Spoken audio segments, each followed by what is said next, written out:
Today we'll talk about how can you figure out this solution or know how you can do that on your GC app.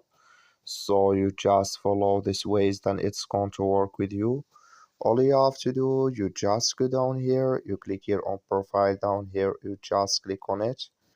So then it's going to take you to your profile. It's going to show for you like this here. Then all you have to do, you just go here above this sign, click on it.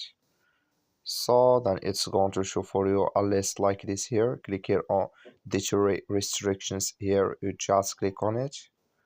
Then it's going to show for you a list like this here.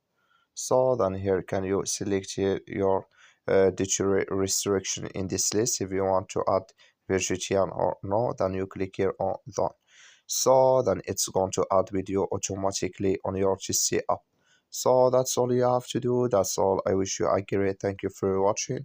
Don't forget to support us by liking and subscribe.